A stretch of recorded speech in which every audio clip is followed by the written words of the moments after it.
Hello, my name is Tyler Garfield.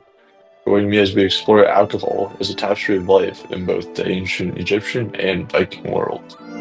To understand how alcohol helped build two monumental empires, let's first examine the effects of alcohol itself, resulting in euphoria. Further alcohol consumption then pushes the consumer into a state of excitement where their judgment is impaired and they can barely stand alone. With the main effects of alcohol uncovered, let's venture to the time of ancient Egypt, the alleged birthplace of beer.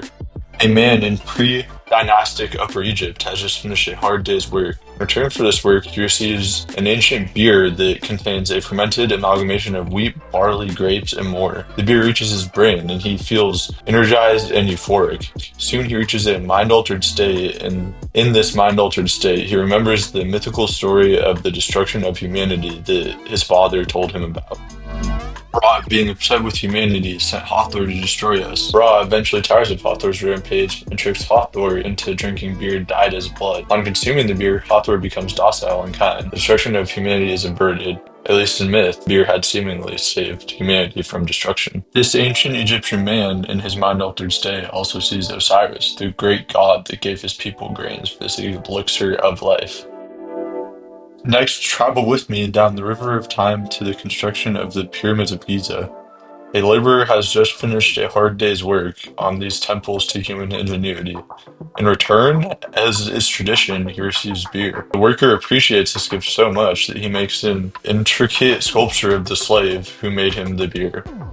Many millennia later, as archaeologists uncover the Great Giza Plateau, the sculpture the man had made is unearthed. The sculpture is a vibrant reminder of how beer was instrumental in ancient Egypt. The ancient Egyptian worker also counts down the days to the next festival of Hathor, where he will enjoy lots of beer and find relief from its challenging year of endless labor.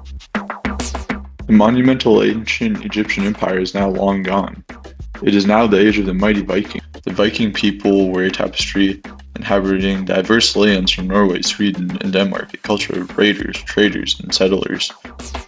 We now zoom in on one cog in the astoundingly diverse Viking community, the Vikings of Gotland, Sweden. At the year's beginning, these Vikings hold a funeral feast. The feast allows the mourning of the old king and the inducting of a new one. As the new king arrives in the room, he must drink the bragful, a beaker filled to the brim with alcohol, perhaps mead. The new ruler declares all the astounding things he will accomplish during his reign and drinks the bragful.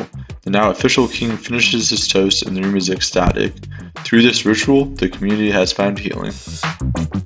Numerous times throughout the year, the community holds sacrificial feasts. Once again, mead plays a heavy role. The feasts center on sacrificial toasts, performed for things as important as good harvest, celebrating life, and drinking the bragful as a toast to their king. Upon the conclusion of this feast, this cog in a machine of many cogs has become 10 times stronger.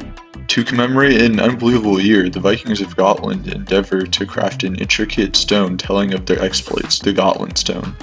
One of the most notable aspects of this stone is the rider of an 8-legged horse. Upon this mythical horse is a godly figure who holds in his hand perhaps a chalice of mead, and greeting him is a Valkyrie presenting a mead horn filled with this elixir of life. Whether it be beer, mead, or any other form of alcohol, these beverages were heavily integrated into the fabric of ancient Egyptian and Viking societies. Alcohol was a mind-altering substance that was sacred, brought life to the cultures that used it, and was so important that it served as a form of payment to the gods.